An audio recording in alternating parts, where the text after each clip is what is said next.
and gentlemen, boys and girls, children of all ages, welcome to the one and only Rock and Wrestling Podcast. Glorious, no, I won't give in till I'm victorious, and I will defend. From far and wide and light years away, cast from the shadows and I light my way. You think you know me?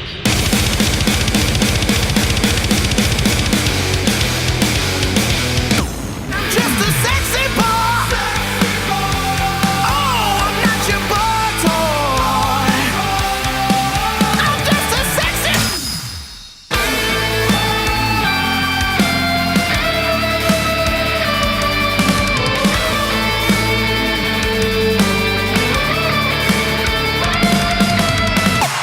I am a real American. Fight for the rights of every man. Without further ado, from parts unknown, your host with the most, Nick. I am a real American. Fight for the rights of Alright, welcome to this week's episode of the Rock and Wrestling Podcast. I'm your host, Nick, and we got a tremendous guest today, none other than the lead singer and bass player from heavy metal band right out of Ventura, California, Night Demon, Jarvis. Had a great conversation with him about a week ago, all things Night Demon, the beginnings of the band, some of his influences, touring Europe, how they've really exploded in Europe, and how kind of they've got this underground thing going on, but still really starting to make some waves in Europe. But I want to first start off, let everybody know that this is going to be a 2-episode week. I'm going to have my guest Jarvis on today. Tomorrow, a little bonus episode since, well, yes, you'll be hearing this on Wednesday, May 16th, which is my birthday. So as a little birthday treat for all of you, I'm posting 2 episodes. Wednesday, you're getting Jarvis from Night Demon. And Thursday, May 17th, you're getting Mark Capani. You may say, who's that? But he's formerly known in the WWE as Muhammad Hassan. You may have heard of him recently on Why It Ended with Matt Coon and Robbie E. I also was able to snag an interview with him this past weekend. Phenomenal, really, really good dude. A lot of good stuff in there. We sat down for about half an hour over the phone. Really good stuff. I'm looking forward to you guys hearing both of these. Jarvis here Wednesday, May 16th. Tomorrow, you'll get formerly of the WWE, Muhammad Hassan. So some really, really good stuff. But I want to start off today's episode before we get into the big interview with Jarvis. Is you probably saw the announcement last night. I teased it last week right here on the podcast that there would be a big announcement involving my podcast, and it is 100% official. I'm all in. And for those of you that don't know, obviously All In tickets went on sale last weekend. This past Sunday, they sold out in just about 30 minutes. It was about 29 minutes and some change. But the big wrestling podcast convention, that's right, ladies and gentlemen, a wrestling podcast convention is going on that same weekend. It starts Thursday, August 30th, Friday, August 31st, Saturday, September 1st, the same day as All In, and then it wraps up on that Sunday, September 2nd. I am all in. I'm going to be at StarCast. I am on Podcast Row. That's right, ladies and gentlemen. The Rock and Wrestling Podcast is coming to Chicago, being on Podcast Row. Going to have the opportunity to interview big names such as possibly Kevin Nash, Scott Hall, Bruce Pritchard, Eric Bischoff. The list goes on and on and on and on. If you go over to StarCast.com, you'll see all the names that are on there. You'll also see all the events. They've got the roast of Bruce Pritchard, What Happened When Live with Tony Schiavone. I'm pumped about that. There's all kinds of things. It's like an independent WrestleMania weekend, and I'm psyched. I've never been to Chicago, but not only that, I'm going to be on Podcast Row. My logo is already on their website. That's cool enough for me. So it's going to be tits. to be out there and literally be sitting next to some of these guys that I listen to their podcasts on a regular basis, like Bruce or somebody like if I were to interview a DDP or Ron Simmons or Scott Hall, guys I grew up watching. Craziest. One day, literally before my birthday, if you had told me 29 years ago, hey, one day you're going to have this thing called a podcast. And on the podcast, I mean, I've already interviewed a ton of guys from the Patriot, Justin Credible, Vinny Appice, you name it. Just some cool guys that I would have never imagined in my wildest dreams I had the opportunity to talk to. But now you're going to be in Chicago at probably the biggest event in 20 years outside the WWE. People don't realize how big of an event this is. This is the first time somebody has sold out an arena in 20 plus years. The last time WCW was around and sold out an arena was 98. Yes, they didn't go out of existence until 2001, but WCW was not selling out arenas in 99, 2000, or 2001. So 98, so 20 years. This is huge. The Sears Center in Chicago sold out. You've got this big podcast convention, which tickets are on sale. If you didn't get your tickets for any of this event, you need to do it because it's going to be a phenomenal, good, kick-ass time in Chicago. I'm thoroughly excited, but if you would have told me 29 years ago that, hey, you're going to be at this big podcast convention, you're going to be on Podcast Row, and you're going to get to sit down with some of these guys that I was literally watching on TV, from Nash, Hall, X-Pac, Bischoff, Ron Simmons, DDP, Lex, any of these, I'm not sure who my guests are going to be. I'm not going to confirm anybody yet. That comes later. Not sure who I'll have the opportunity to really talk to. A lot of it is based on scheduling, but I know I will have the opportunity to talk to some of the talent, such as Cody Rhodes, the Young Bucks, possibly talking to them. Also, really being able to talk to some legends that are going to be there. So I'm not going to name out, definitely getting this guy, but I'm just going to let everybody know that, hey, I'm going to have that opportunity. I'm guaranteed to get at least a couple of guests. I may not get the full 30, 40 minutes I'd like to for a full podcast episode, but I will definitely, piece something together so you can hear some cool stuff. And I'm going to give you a bunch of stuff. I'm going to be tweeting live videos, all of it, when I'm there in Chicago over Labor Day weekend. It's going to be phenomenal. So I just wanted to get that out of the way. I'll every episode be pumping that up. So I definitely want everybody to be on the lookout for that because it's going to be a good weekend. If you're not on Podcast Row or anything like that, I definitely recommend, if you got tickets to All In, it's going to be a really, really good show. But I also definitely recommend getting our tickets for StarCast. It's going to be phenomenal. There's going to be a ton of live shows.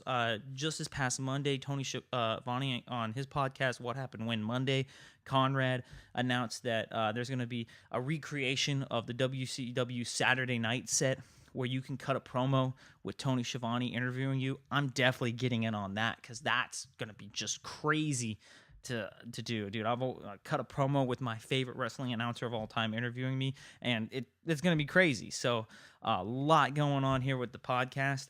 I want to give you a heads up. Remember all the social media leaks. Look at that transition. Links. Nick's R&W Podcast on Twitter. That's where I do most of my social media and blasting out. So follow on there. Instagram, Rock and Wrestling Podcast. Facebook, Nick's Rock and Wrestling Podcast on YouTube as well. Go over to the Pro Wrestling Tees store, prowrestlingtees.com/Rock and Wrestling Podcast store. Get yourselves the official t-shirt, especially if you're going to be in Chicago. Let's represent as well. Also, the Gmail, Rock and Wrestling Podcast at gmail.com. All of that good stuff. One other thing I want to preference, I've got quite the few guests coming up here in the next coming weeks, so I want to give you a little schedule shout out of what's coming up. So today, May 16th, you're getting Jarvis, the lead singer and bass player from the band, heavy metal band Night Demon. Next week, not next week, but tomorrow, you'll get Mark Kapani, formerly Muhammad Hassan of the WWE. Next week, on May 23rd, as I look at my calendar, believe it or not, probably the biggest guest I've ever had, Dizzy Reed from Guns N' Roses. He's the keyboard player. We're going to be talking a lot about his solo record and some of his other projects outside of Guns N' Roses. He's going to be my guest on the 23rd. May 30th is going to be, believe it or not, I got the man himself, the Pod Father, the king of all podcasts when it comes to wrestling. Conrad Thompson, host of Something to Wrestle With, Bruce Pritchard, What Happened When Monday with Tony Schiavone, and 83 Weeks with Eric Bischoff. Gonna come on. We're gonna talk all about Starcast because he put Starcast together. He was the man, someone I was contacting with. We're gonna talk all about All In, Starcast, podcast, wrestling, music. Nothing's off limits with Conrad. May 6th, not May 6th, June 6th, because then we'll be in June, is going to be his friend Matt Kuhn, who also has, I mentioned, the podcast Why It Ended with Robbie E. I'm going to sit down with Matt, and we're going to talk about music. We're going to talk about wrestling. We're going to talk about his podcast. He's going to be on June 6th. And then June 13th, we're going to have Brandon Blackner, I believe is his last name. He's from the Bay Area. Is putting on a metal festival, local metal festival. So we're going to talk a little bit about that. So that's kind of the upcoming schedule here for the coming week. So look for that. But coming up shortly, we're going to talk with Jarvis. But before we do that, for you Northern California people, I want to give a shout out here to one of the former guest, Andrew Arch. He's got his own wrestling promotion, so I want to give you a little shout out. So basically, it's called VCW, and I want to gonna read the scroll here so that you folks in Northern California need to check it out. So finally, after a year and a half, they're back and better than ever. The card is filling up with some of the best young talent from all over Northern California. You're going to get in a matchup for the VCW North American Grand Championship. Christian Sky is going to take on his greatest foe, VCW newcomer and the GM's hand-picked opponent, Nathan Brick. Stockton's favorite son, Rock and Wrestling Podcast alum Andrew Arch, he's going to go one-on-one with the king of air warfare, Matt Fury, and to see who's going to be named the best of the Port City. You got the VCW Tag Team Champions, the Thunder League, are also going to be in action as they defend against the Young Hungry Team, the Fallout Boys, EZRA, and Just Zach. Also, you got D-Rogue, Mateo Gonzalez, Isaiah Singh, Big MF, Matt Freeman, and many, many more. There's going to be great young talent from Northern California on this bill, so you definitely want to get out there. It's June 9th, only $10. The doors are at 5, and the show begins at 6. Get your butt out there, Northern California, and support local independent professional wrestling. VCW in Stockton, June 9th. Do it now. Coming up on the other side, Jarvis from Night Demon. All right, I am here with my guest, Jarvis, the lead singer and bass player from Night Demon. Glad you could join me on the show, man. Yeah, thanks for having me. So first, what I want to start is kind of the beginnings of Night Demon, how you guys kind of got together, because very unique that you guys are kind of really an old school new wave of British heavy metal band in today where everything is growling death metal band. So how did you guys come together and decide to kind of make that sound? That's kind of what we've been listening to for the last couple decades. Like, we were into the Maidens and the Metallicas and stuff like that, and kind of just got into the bands that they said were cool and influenced them, and from there we kind of fell in love with it. So yeah, when we started, it was definitely our intention to adopt that sound. And did you kind of guys know each other from the scene, and that's kind of where you Oh guys... yeah, totally. Yeah. And we were like the only three guys that really were well versed in this stuff, so it just made sense that we were the guys that were going to do this band. So Absolutely. So you guys kind of, so would you say right in that time when you guys got together, LA was kind of, Southern California, the metal scene was more your traditional, what you would say, harder, heavier death metal kind of things? pretty much. I mean, there were some bands like us, very few, but yeah, it was definitely that. But we were received really well within that scene, so that was cool. It was something different. Like the old school people understood it, and then the younger kids, it was brand new to them. So yeah, it was good. We came at the right time. You definitely did. So one of the biggest things was the Raven tour was kind of where I was introduced to you, and a lot of people probably would talk about kind of how that came about, because my old band played with you guys here in Sacramento on that show. So how did that kind of tour come about, and how was that touring with, Raven? Yeah, that was cool. That was really interesting. That was our first tour. So, I mean, we had been on tour with other bands before, but that was our first tour, first magazine tour. So, um, we did a few dates with them in Diamond Head the previous year, and kind of became friends with them, and we ended up playing together in Spain at a festival. And we got stuck backstage together, like all the promoters, like all the cars had left to go to the hotels, and we were kind of the last people in there.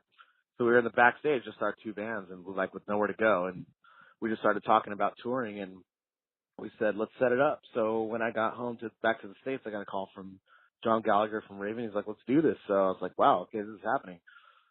So, it was tough. Like, we did about 50 songs.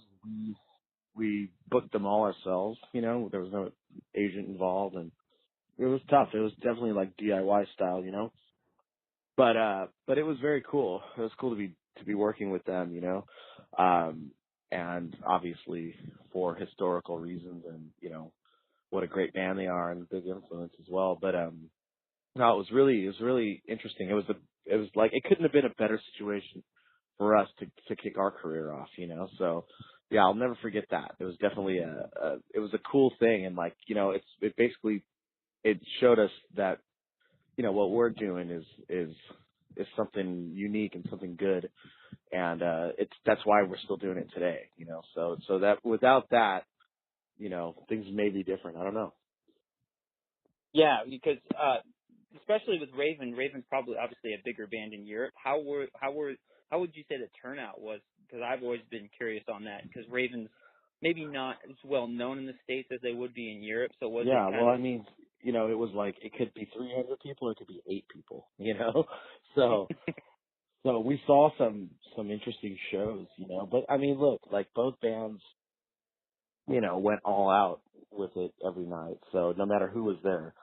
So, some of the shows where there was 8 people, I mean, those turned out to be some of the best shows, actually, So it was cool, we play for the hardcore fans there, and we play for each other, So, but it was all in all, it was definitely a worthy experience, And we've ended up playing with them all over the world since then, and we had them at our festival and stuff. So the bond has remained tight, and that's what's really, I think, the best part about it.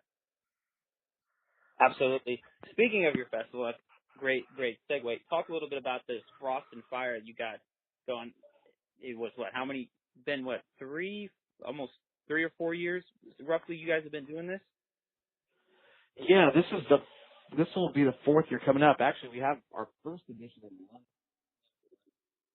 That's coming up next week, so we're getting ready for that. So that's going to be a good one, man. We got Angel Witch on that one, and it's sold out. And we're really stoked on it. I mean, I'm pretty nervous about it, to be honest, but just because it's hard doing this stuff in another country. When you do it in your hometown, it's a lot easier, But we'll make it through, and it's a good thing. But yeah, so this is the 4th year we're doing it in California.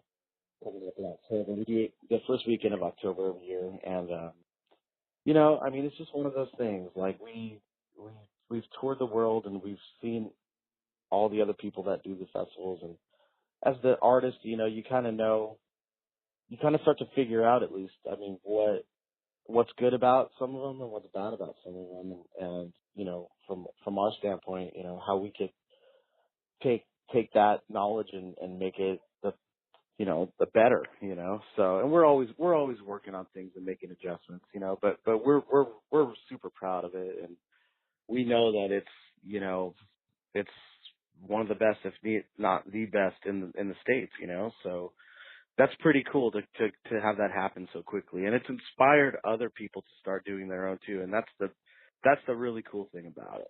I think that other people have seen what we've done, and they've said, I have resources to do this where I live, and that's great. The more the merrier. We didn't come to compete. I mean, 19 came to inspire. And that's always been our motto. Absolutely. So along those lines, really is that the big difference when you guys play Europe and the USA is kind of the festival scene is a lot bigger over there than it is here? It's way bigger there. I mean, you got it, you could probably go to, you could, I mean, there's hundreds of them out there, and out here for this scene, I could think of right now running 1, 2, 3, 4, and there's 5, and for as big as the country is, I mean, that's something, so, I mean, that's, there's a lot of room here for it, so, I mean, and I know it's more popular there, but I mean, we get half of our audience is from Europe anyway, so, you just got to create the right environment and make it a destination. And, we're fortunate enough to be in California on the beach, so it's an easy sell for somebody in Norway in October, Yeah. so, yeah.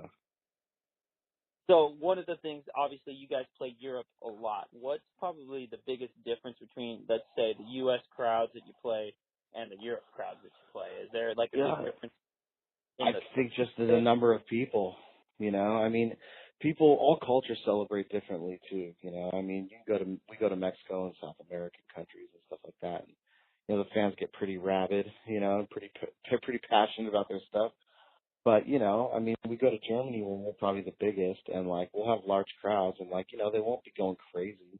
But that's just their culture, they just celebrate differently. But they're big time supporters. They're loyal, I mean, the guy in the back crossed with his arms crossed could be, and he probably knows all the Mexican songs and has all the records with him. So it's just different, I think it's if you're a metalhead in general, no matter where you are geographically, if you have that spirit, you just you're part. You feel like you're part of something, So I think that we have that all over the world, and I don't want to discredit the States. I mean, we just recorded a live album, and we decided to do it out here, out in the U.S. just to kind of show the rest of the world that there is still a lot of fans here. We had a huge crowd, and it sounds great. And I mean, as much as we love traveling in other countries and being in other countries, we are Americans, and I know that may sound patriotic or whatever, which we're pretty much not, but but I mean, we are proud of where we're from for whatever reason and the people here. So we won't, we're here to wave the flag for metal in the States, and to represent the States in that way. Absolutely, that's awesome because you're definitely one of the bands I've noticed that you kind of your DIY do it yourself attitude. So how did you guys get into that European market? Because that's where a lot of bands maybe kind of struggle to get in. Did you guys just what? I think we got asked to do a festival like early on, and then we just decided to kind of build a tour around it, and I mean, we really went for it. I mean, quitting our jobs, being homeless, everything, and sometimes staying like a week there without shows. I mean, just scrapping. Playing basements, playing bars, just doing everything we could, to be there and be a part of it. And I think it was that. It was our commitment to doing that. I mean, it was like just emailing people or calling them up and saying, hey, you want to put on a show, And, it was hard. I mean, we tried to get a booking agent. We tried to get proper representation over there for a few years, and it just wasn't happening. And, the band just kind of built it up ourselves, and our popularity started to grow out there. And then those people started coming to us, So, and I'm glad, I'm glad they did. But, in hindsight, it's probably good to do it that way. It's good to do it organically and learn from a lot of things before, the anti-overnight success, I guess you could say, is a healthy thing. Absolutely. So kind of a little bit about you, stepping away from Night Demon. Kind of who were some of your big musical influences? Obviously, you got the new wave of British heavy metal, but what really developed your kind of singing style and your bass playing? Because I will say this, you're a phenomenal bass player and a hell of a vocalist. I will definitely give you that. Oh, thanks a lot. Yeah, I did go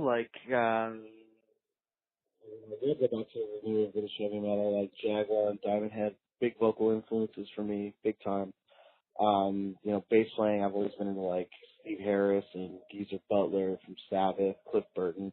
I could pretty much play any of those songs that they wrote, and I went to the school of that, you know, and that's how so my style is just a combination of all those, I guess.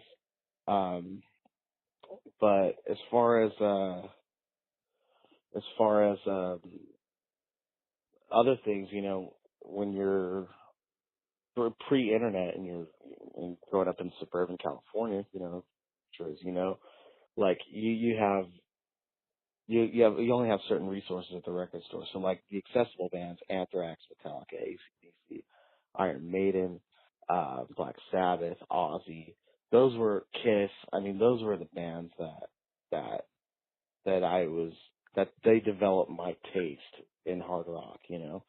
And through that, I found other things. The hardcore punk scene was really big where we're from, and you know, I got sucked into that for years, and there's a lot of great music I discovered through that, and that DIY attitude. I mean, that's where it all comes from. Yeah, so that's you could almost say that you took kind of that old thrash attitude of I'm going to take a little bit of that new wave of British heavy metal and the punk attitude, and out comes Night Game. Yeah, pretty much, and you know, it's really just the willingness to do whatever it takes to become successful, or at least to just, you know, simply sustain it. And that's the main thing, you know, like, we're we're at a point where we're doing this for survival, um, and that kind of creates that kind of hunger.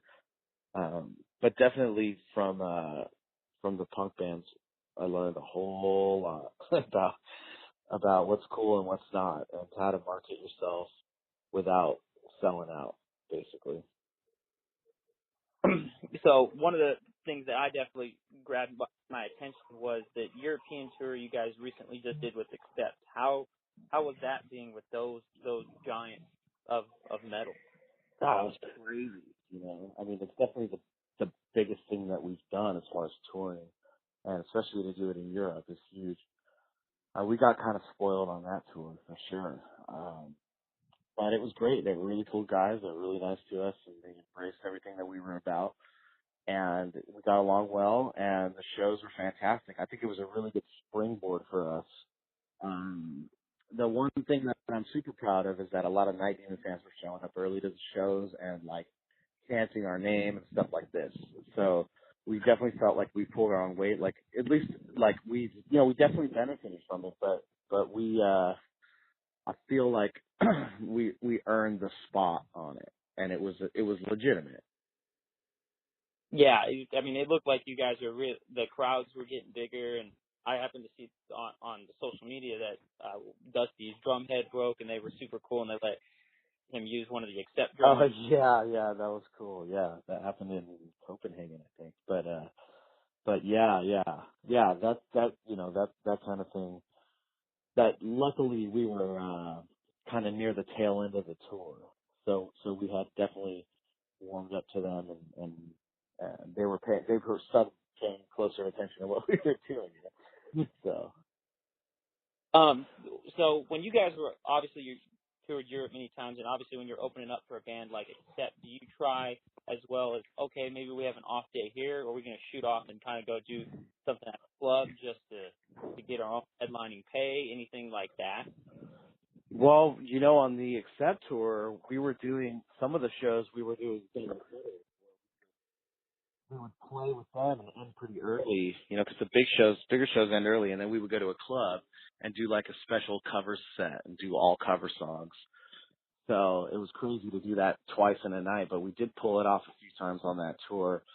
And a lot of the reason was people couldn't, like some of the underground fans couldn't afford to come to the shows because they're so expensive, you know. So we said, okay, well, we're still an underground band, so we need to do something for these guys. So it turned into that, and it was pretty fun looking back on it. I don't know if I would want to be doing that all the time or do it again. I mean, it was quite a strain on me, but it was definitely worth it. So in the Night Demon catalog, you have ton of great songs. Everything from the Chalice, the title track, which I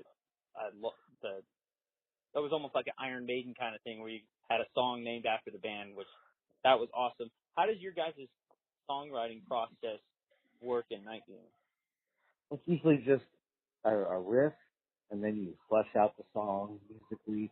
Then you come up with a vocal melody. Then you go back to the music, and that changes slightly. Then the lyrics. But on the last record, we did a few songs where we wrote the lyrics first, and then wrote the music to it. That's really challenging to do, but it's super rewarding if you can stick with it and really nail it. So we're always trying to do something, try new methods in any way that we can. Absolutely. You get, because the new record is amazing, and you guys are heading out on your own headlining U.S. tour. Is this your first time you're headlining your own tour in the U.S.? Wait, say that again. I'm sorry. Is this you're heading out in August, correct, for the U.S. tour?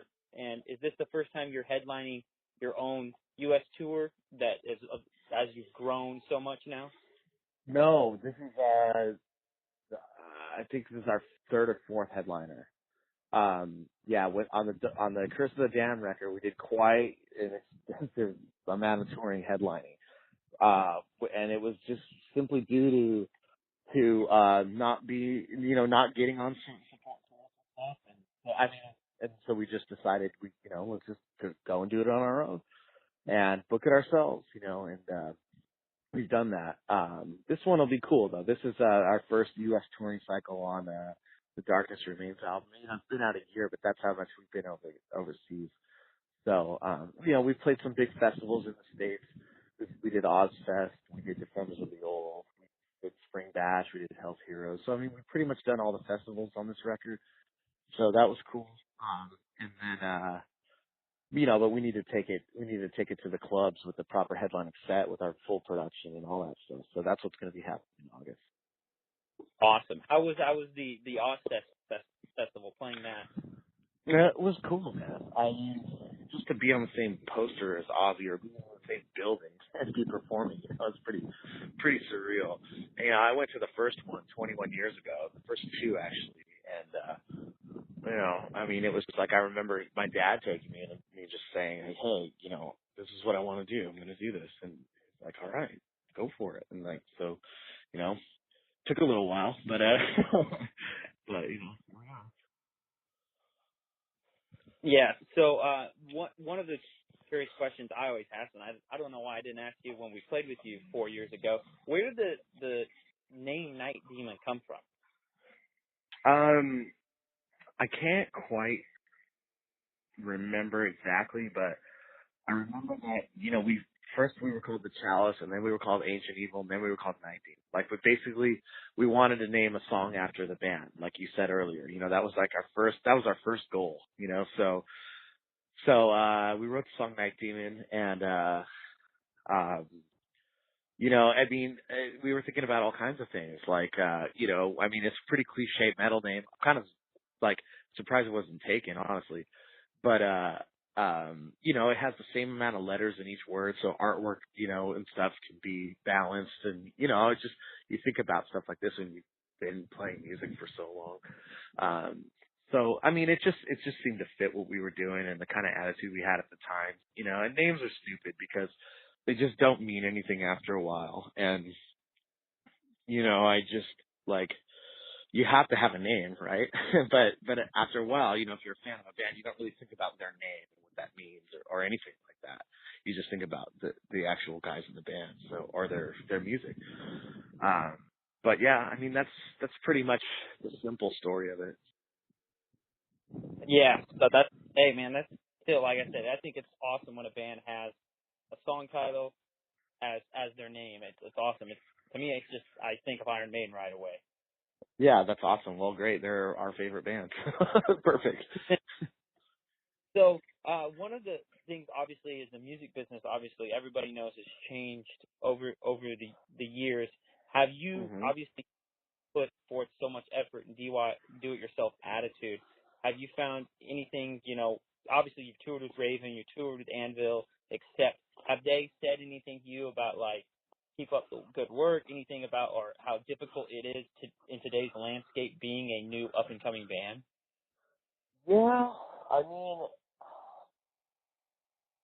you know, I think more than anything, touring with those bands, I've learned a lot on my own just by watching them, you know, and what to do and what not to do, you know. I mean, I even see mistakes that older bands and that our heroes make all the time, you know. Like I point them out and go, well, wait a minute, just because they're those guys, right, doesn't mean that that's the right thing to do or the right direction to go in at all, you know.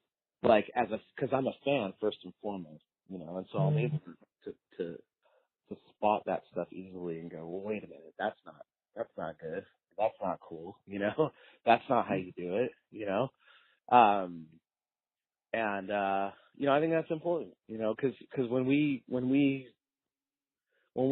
we do anything with Night Demon, which is 24/7, but I mean, we're always thinking from a fan's point of view, like we want to be the band that we want to see and that we want to hear. So what would we want from our favorite band?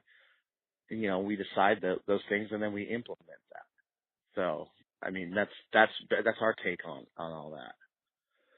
Yeah, I mean, But definitely I can see when I played with you guys, you were very friendly, and not only that, you were friendly to other musicians, and you don't always get that when you play with a touring band, I can tell you. no, you don't. And we experience that all the time. So that's why I guess we're like that, you know. But you know, as far as the music industry changing and stuff, that's just going to keep happening. And this is just who we are. This is just what we do. I mean, I wouldn't recommend it to somebody if they were like a young kid saying, "Hey, should I do this?" I'd probably say no, unless it's who you are. I wouldn't do it for fame or money or anything like that, because that's just such, it's not a guarantee at all in this business. But for every bad thing that people say about the industry now and how it's changed, we find the good things in those and use them to our advantages the best we can. And we always have an attitude of like, look, let's not cry over spilt milk about the way things are and the things that we can't change. Let's just try and figure out really innovative ways to use whatever technology or whatever tools are out there to better our career. And that attitude has worked for us. And like I said, it's not really a choice anymore of why we do this. It's just who we are, and we don't feel right when we're not doing this. So we're not going to complain about the situations around us that are out of our control. We're just going to focus on what we're doing. And as long as we can eat that day and play a show or whatever, then,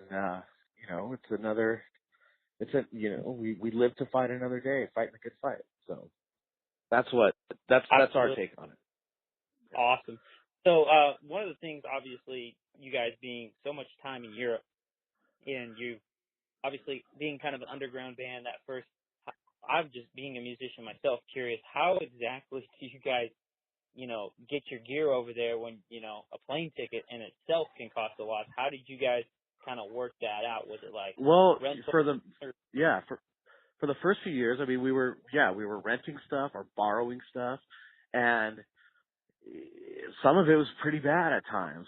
It's like, especially in the third world countries, but you just kind of got to suck it up. And then we got to a point where we started buying stuff over there, or we would, you know, buy a guitar head here. We would bring it on with us on the plane and leave it there, or stuff like that. So we've built up our gear over time over there, and we just leave it there. We don't ship stuff back and forth. Some bigger bands do that on that level, but it pretty much is a waste of money. So, I mean, logistically, that's how we've done it. And, you know, we were renting a van for years too at like $120 a day. And like, whether you're playing or not, you're paying for that.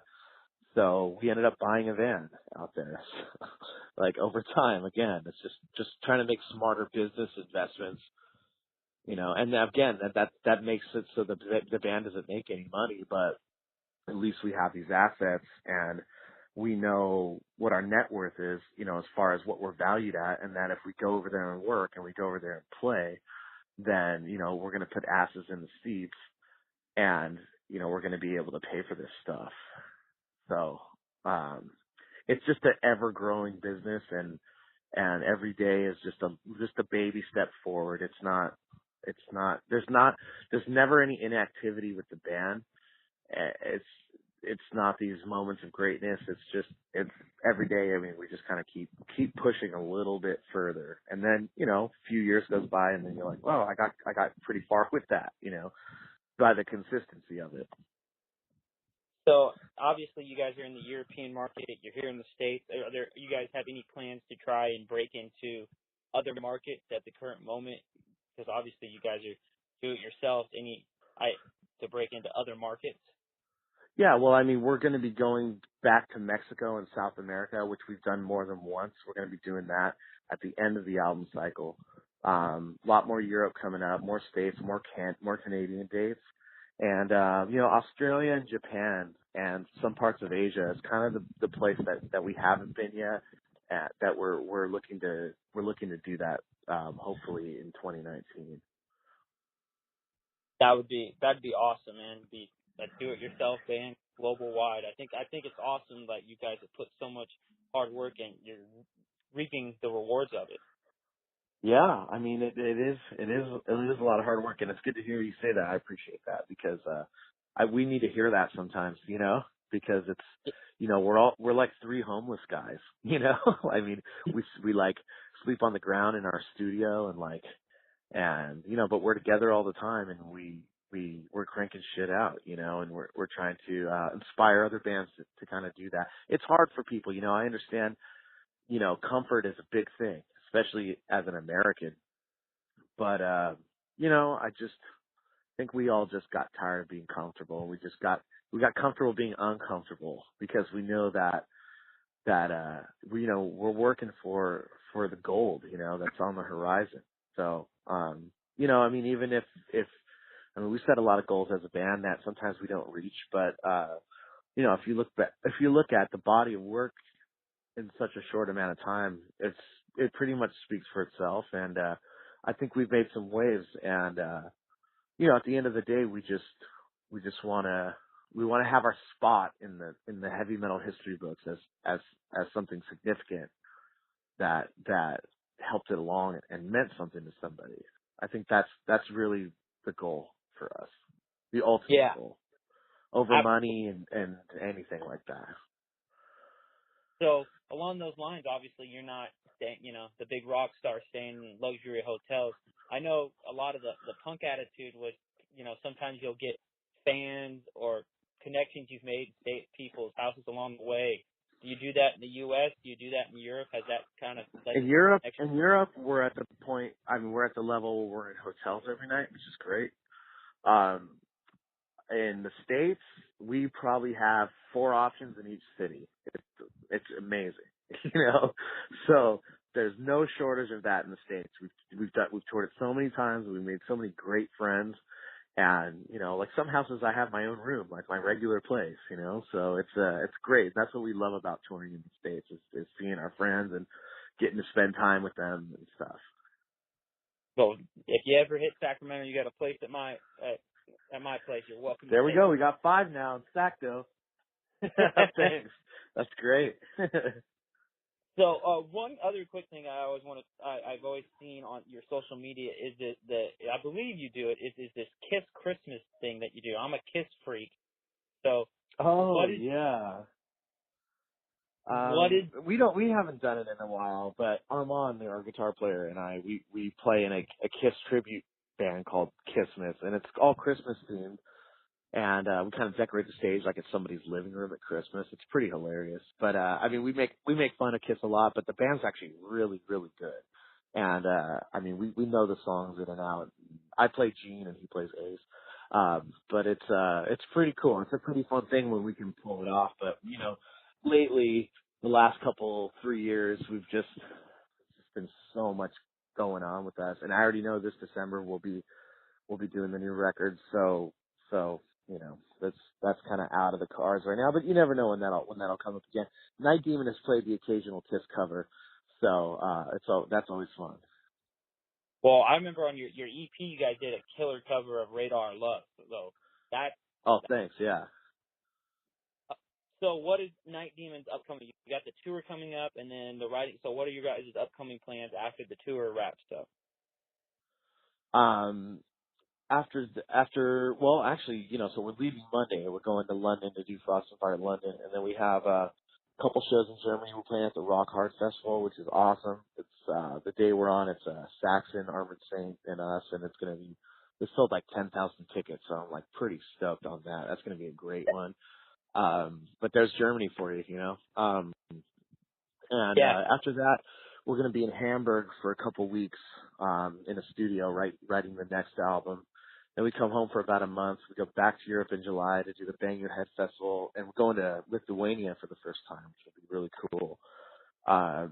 Then we're going back to the studio in Germany. We got 3 weeks in Germany in July, where we're also going to be posting up and finishing writing for the new record. Then we do a week of shows in Europe.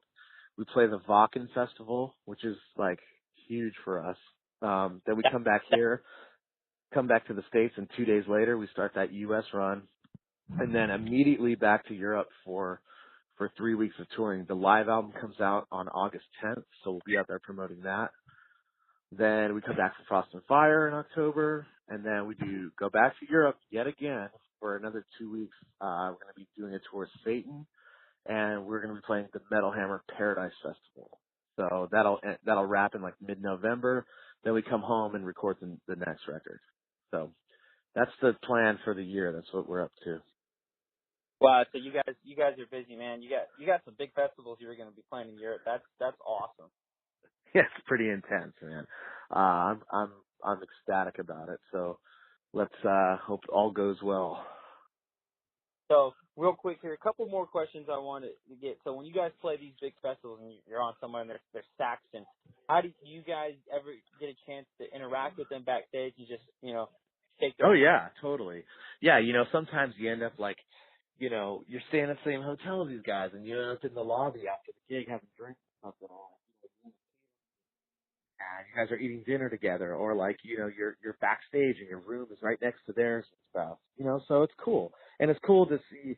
Sometimes I catch some of these guys watching us play, which is like really, really cool. And I'm like, oh, then I really turn it on, So, but yeah, I mean, some big rock stars are guarded and stuff, but for the most part, in the festival environment, it's all love, and everybody ends up meeting everybody, and some people are awesome,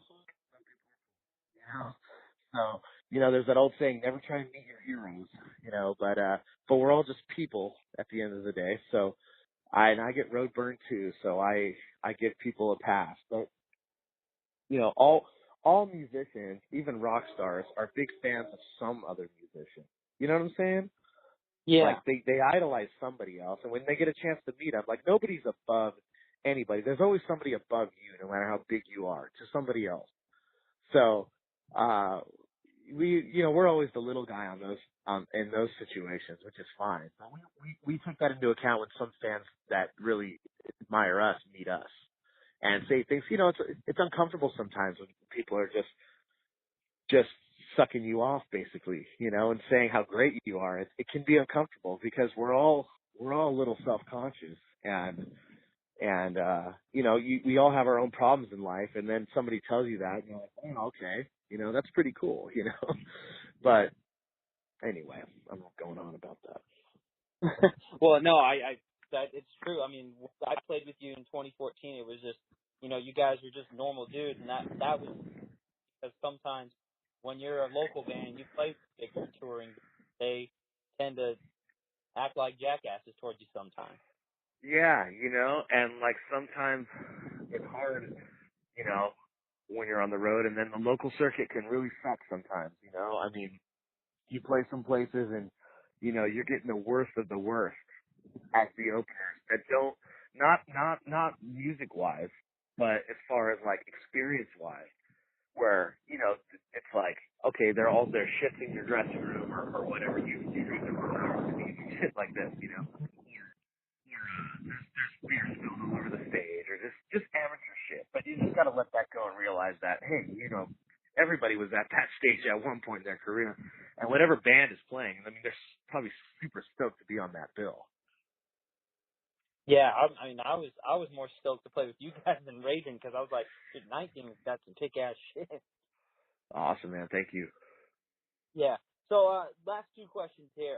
Your favorite Night Demon song to play live, and when you guys throw a cover, what's your favorite cover to play live? My favorite Night Demon song to play live is probably. That's a tough one, man. I would have to say Who's in the Night. I really liked it. I really like it. I feel really comfortable playing that song, and that one hits hard, and we always play it really fast. But I really enjoy that one. It's a challenge to sing it and play it at the same time too, so I kind of like it. It gives me a little bit of Who's in the Night, and then cover songs. You know, I always like playing Lightning to the Nation from Diamondhead, but we've been doing Stranglehold lately, the Ted Nugent song, and like we kind of made it into like a Night Demon version of it, and it's been pretty cool. It's like I really like singing that. That song's always been a challenge for me to sing, and like I'm at the level now where I can pull it off, and it's cool. I mean, that's the one, you know. That's awesome, man. Is that on the live? Going to be on the live record? It's not. The only cover song we have on the live record is Song by Midnight, Evil Like a Knife, and the singer of Midnight sings it with us. So it's pretty cool. So that'll be on the live record. That'll be a triple LP. It's like a 95-minute show. So it's gonna be pretty rad. Awesome. Have you ever had any guys come up on stage and play with you like that? John Gallagher from Raven did one. But other than that, I don't think so. I mean, that's pretty much it. Awesome. So, once again, I want to thank you, obviously, for your time coming on. I'm looking forward to the upcoming tour, the new album, the live album, everything from you guys, and I appreciate you giving me the time today. Oh, yeah. Thanks a lot for the interview. I appreciate it. Anytime you want, hit us up, all right? All right, man. I thank you. Thank you again, Jarvis. All right. We'll see you out there. Take it easy. All right. I want to thank Jarvis again for coming on the show today. Jarvis is a great dude. Night Demon is a kick-ass heavy metal band. If you have not heard of them or not checked their stuff out yet, do it now. Go over to Spotify, iTunes, YouTube. It's all there. It's really good stuff. If you like Iron Maiden, Judas Priest kind of rock metal, they're the perfect band for you. And we talked all about everything, touring with Diamond Head, touring with Accept, which they just got back from a little bit ago. Now they're currently over in Europe, as this episode will drop tomorrow, putting some finishing touches on some records, next record. So Jarvis is a great dude. I've been trying to get him on for the last couple of months because Jarvis has always been super good to me in anything I've done. I wouldn't say we're real close friends, but Jarvis was great in that when my band Motorized, as we talked a little bit about, opened up for them on the Raven tour. Super generous in just saying that we were great. We did our job in bringing out fans to the show, also giving us some booking connections in other areas that we may have wanted to play. And you don't get that a lot from touring bands, even from that level. You would be surprised how many touring bands that'll be out there that, well, we're on tour, we're hot shit, so we don't care about you. But they always were super nice to us when we played with them that one time, treating us as equals rather than, hey, you're just the local opening piss ants. But they were really cool. So that's why I wanted to support them. Definitely go check them out. They got the live record coming out. They've got 2 records already out. They have their I believe it was self-titled EP out, so if you can find that, which is rare to find, do it, but because they are a killer band. So, as I mentioned kind of last week, I've been heavy on the wrestling focus here in the last, really since the podcast began. I haven't had an opportunity much to get a lot of musical guests. I really think you can, limit to how many musical guests I've had on one hand, from Greg and Roswell, Vinny and Phil from Last in Line, Norman. I really have not had many musical guys from the rock and metal world, so I really wanted to bring you this, and so we could get kind of a different avenue in talking about metal and rock for a little bit, step away from wrestling. And that's kind of the idea behind this podcast anyways, is there's so many wrestling podcasts, there's so many podcasts out there in the world. I wanted to make mine a little bit different. So I take the two things that I love the most, rock, heavy metal, and wrestling. Let's merge them together and let's go for it. And, hopefully there's some cross section that some of you that may not be rock fans from the wrestling world will go and check these bands out. And maybe if you're a rock or metal fan, you go and check wrestling out. I think the two, believe it or not, rock, heavy metal, and wrestling have a lot in common, just from entrance music, the grandiose aspect, the live performance aspect, all of it. I think there's a lot of similarities between rock and wrestling. So I think it's a really unique concept. I think that's what you have to do in today's landscape, especially in the podcast world, is have some type of unique concept that's different from the next person. So that's why I really focus in today's episode on a guy from a heavy metal band. And next week on the episode, Dizzy Reed from Guns N' Roses, my all-time favorite band. So I'm more than ecstatic about this, And Dizzy's, may not be one of the original five, but Dizzy is still, to me, a part of the classic lineup from the Use Your Illusion era. He's the second most long tenured member of the band behind Axl Rose. So that's pretty impressive. And he does a lot of other things. So I'm really excited to pick his brain and have a conversation with, a different side of the rock world, in that he's not a guitar player. He's not a bass player. He's not, he's a keyboard and piano player. So it's going to be really cool to pick his brain this weekend and get that interview to you guys. But tomorrow's episode, as I mentioned, is Mark Capani. He is now he is a high school principal. I wanted to pick his brain a little bit on that, since in my formative years, became a teacher for a little bit. Really looking forward to him, you guys hearing that interview, because he was Muhammad Hassan in the WWE. Controversial angle. He had to really rise to the top. And then there was the situation with the terrorist attacks that happened in London around that time. We get into all of that. So it's a special bonus episode with Mark, or Muhammad Hassan. But I want to end the podcast here before I blast you with my social media and remind you that I'll be at StarCast Labor Day weekend in Chicago for the All-In event. Is a little cool new little segment that I want to add on, and it's the pick of the week. And I'm going to do this now, fairly regularly. Some episodes may be longer and I may not get to it, but I wanted to do it since I figured it was appropriate for this episode, considering it was heavy metal based talk. Pick of the week will be kind of a segment where I may give you a band, a record, even maybe just a song, or a wrestling match, or a wrestler, or a wrestling promotion, or a new podcast to check out. Other than mine, I support all wrestling rock podcasts, so you don't just listen to mine, listen to everything out there. This pick of the week, this week, I'm going to go with a band that has been around for some time, and that is Godsmack. And I'm giving them the pick of the week with their new album. It came out a couple weeks ago, but it is called When Legends Rise. For you wrestling fans out there, you'll recognize the song, the title track, because it was the theme to the Greatest Royal Rumble. But I wanted to give a shout out to them because they're doing something completely different on this record. I've listened to this record a couple of times through now, and it's very different Godsmack. It is not your traditional Godsmack. It almost doesn't sound like Godsmack. The two singles, the first one was Bulletproof, and then When Legends Rise, the very more melodic sounding Godsmack. It's almost like they really were going to step away from being kind of a new metal band and be a rock band. And I highly recommend checking this out. Currently, my girlfriend is not a fan of it because it doesn't sound like Godsmack. She thinks it's too poppy.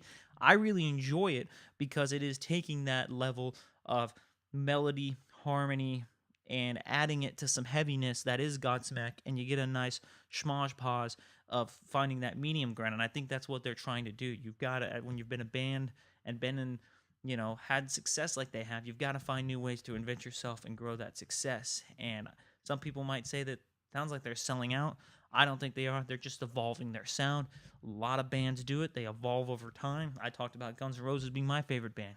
Look, from appetite destruction to use your illusion, completely, totally two different sounds, but it works. Bands evolve over time, just like wrestlers evolve over time. You can't do the same thing over and over again. Your audience will diminish and people will get bored with it. So I really suggest going and checking out When Legends Rise by Godsmack. That's my pick of the week this week. Definitely go listen to it on Spotify. Download it on iTunes. Help support the band. I'm going to be seeing the band here in October in Sacramento at the Aftershock Festival. I would definitely go out, check the new record by Godsmack, When Legends Rise. That's the pick of the week this week. So remember, definitely go follow on all the social media links. Nick's R&W Podcast at Twitter, Rock and Wrestling Podcast on Instagram, Nick's Rock and Wrestling Podcast on Facebook, Rock and Wrestling Podcast at Gmail. Find it on YouTube, Rock and Wrestling Podcast. I will be out at StarCast for All In Weekend, Chicago, Labor Day weekend. Man, am I excited for that. Go over to ProWrestlingTees.com. Find the Rock and Wrestling Podcast store. Get yourself a tank top. The summer months are coming. Hey, it's my birthday today. Help celebrate. Help a brother out. Go buy a shirt. I need that money. I'm going to need that money for Chicago. With all the beers I'm going to be drinking with Conrad and Matt Coon and Bruce Pritchard. Getting some of those cold ones cracked. So help a brother out. Go buy a shirt. Remember to go, if you're in the Northern California area, June 9th, the VCW in Stockton. Do that.